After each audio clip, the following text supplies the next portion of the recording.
स्वर्गीय राष्ट्रीय नेते दिवा पाटील साहेब यांच्या स्मृतीस अभिवादन.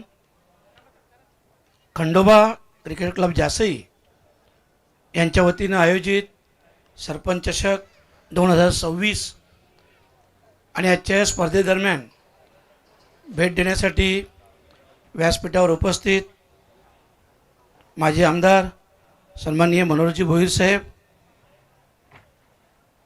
एक डॅशिंग नगराध्यक्षा आमच्या भावनाताई घाणेकर, सन्माननीय गणेशजी शिंदे, संतोषजी घरस, महेशजी जगताप, अतुलजी, परत त्यांनी मिस्टेक केले, पाटील लिहिले, अगोदर म्हात्रे बोलले, आता पाटील लिहिले. अतुलजी ठाकूर, माणिकजी म्हात्रे, बाबूरावजी मडवी, दत्ताजी घरत आणि व्यासपीठावर चुकून जर कोणाचं नाव राहिलं असेल तर सन्माननीय अतिथी, आमच्या व्यासपीठावरील सर्व माता भगिनी, ग्रामपंचायत सरपंच, उपसरपंच, सर्व सदस्य आणि खास करून या स्पर्धेत सहभागी सर्व संघ आणि खेळाडू.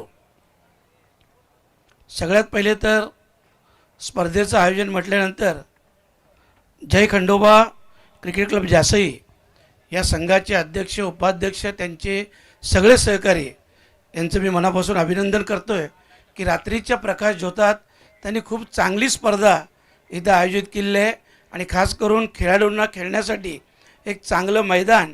कारण मी मला वाटतं पावसाळ्यात इथं आलो होतो, त्या पावसाळ्यात ते मैदान खूप खराब होतं, परंतु आता खूप चांगलं मैदान इथे बनवलेलं आहे, उपलब्ध केलेलं आहे आणि म्हणूनच त्यांचं आयोजकांचं अभिनंदन करतो आहे. खेळाडूंना देखील सांगतो आहे की आपल्यासाठी एवढं चांगलं मैदान उपलब्ध करून दिलेलं आहे. आपण देखील आपला खेळ दाखवा आणि आपल्या खेळाच्या माध्यमातून सर्व जे क्रिकेटप्रेमी असतील, आयोजक असतील, त्यांना देखील आनंद द्या, खुश करा, ही सगळ्याच संघांकडून आणि खेळाडूंकडून अपेक्षा आहे. खरं म्हटलं तर निमित्त क्रिकेटच्या स्पर्धा आहेत, परंतु जासई गावात आलो कारण ही भूमी स्वर्गीय दिवा पाटील साहेबांची आहे आणि या भूमीत आल्यानंतर आंदोलनाचा, संघर्षाचा विषय होणार नाही असं कधीच होणार नाही, कारण साहजिकच आहे.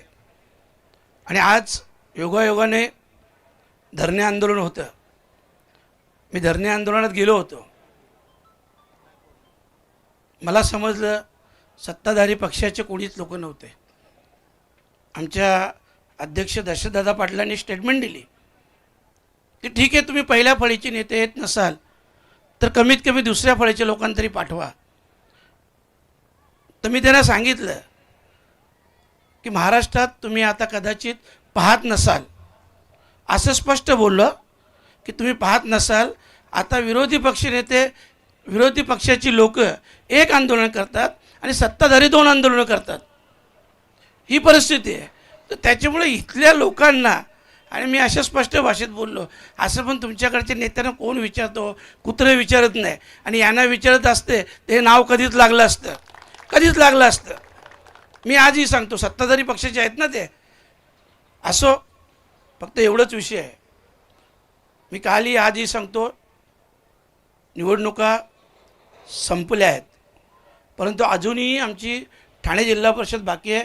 आज सुप्रीम कोर्टात ते तारीख होती, मला वाटतं उद्या ते समजेल.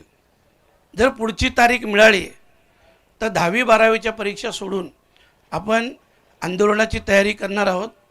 आणि हेही सांगतो, माझ्या डिक्शनरीमध्ये अशक्य हा शब्दच नाही, हेही लक्षात ठेवा. नथिंग इज इम्पॉसिबल हा नाहीच. कुठलीही गोष्ट असू दे, ही तर सोपी आहे हो, साधी आहे, ठीक आहे, आंदोलन करायला लागेल. ज्या दिवा पाटील साहेबांनी एवढे आंदोलनं केले, ज्या मैदानावरून मी बोलतो आहे, आता मगाशीच आमच्या सूत्रसंचालनाने सांगितलं की ह्याच मैदानातून ते 12.5% आंदोलन उभं राहिलं आणि आमच्या 5 लोकांना हुतात्म्य पत्करायला लागलं. असं हे मैदान आहे. आणि खास करून तर मी पाहिलं की ह्या गावचे सरपंच आणि त्यांचे सगळे सहकारी हे या बाबतीत एवढे आग्रही आहेत किंवा एवढे अग्रेसर आहेत, खरोखरच या लढ्यासाठी अगोदर देखील त्यांचं योगदान होतं, मी देखील पाहिलं आणि पुढं देखील त्यांचं खूप मोठं योगदान असणार आहे. अशा प्रकारची अपेक्षा ते व्यक्त करण्यापेक्षा ते असेलच, कारण मी त्यांचं बघतो आहे.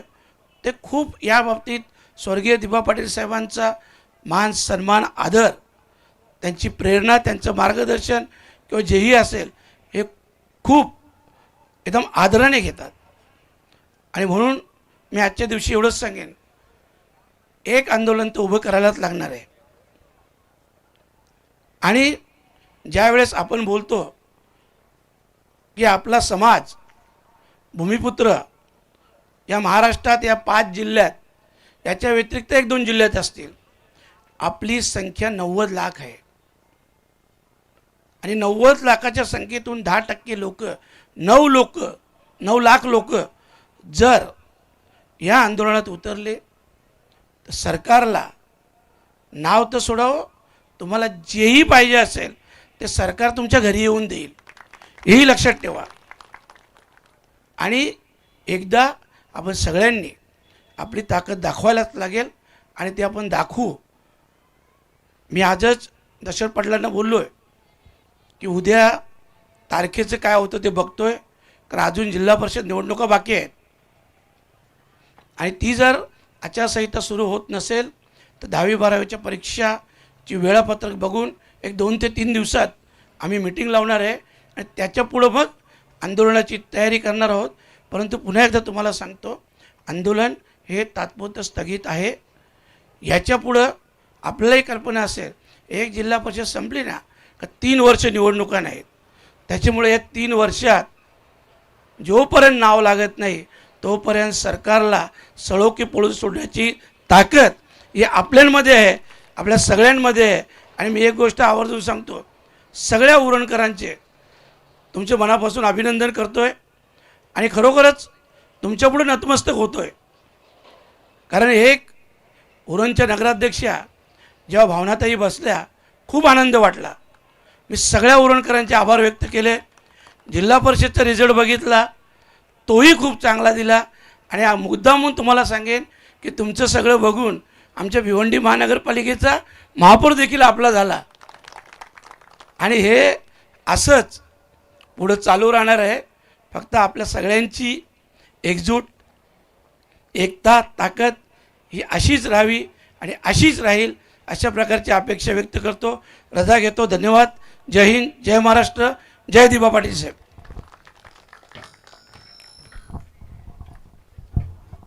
धन्यवाद साहेब, अतिशय मौलिक असं मार्गदर्शन आम्हाला केलं. सामर्थ्य आमच्या अंगी यावे शब्द आपले पेलण्याचे, सामर्थ्य आमच्या अंगी यावे शब्द आपले पेलण्याचे, भाग्य आम्हा आज लाभले वक्तृत्व तुमच्या ऐकण्याचे. साहेब, आपल्याला निश्चितच संघर्षाशिवाय ना भाकरी मिळाली ना नोकरी मिळाली, संघर्षाला पर्याय नाही. आणि तुम्ही आहात, तुमच्या पाठीशी जनता आहे, जनता सर्व तुमच्या पाठीशी आहे. तुम्ही संघर्ष करा, आम्ही तुमच्या पाठीशी आहोत. धन्यवाद साहेब, आपण अतिशय मौलिक सल्ला आम्हाला दिलात. आणि जाऊया आपण मॅचकडनं.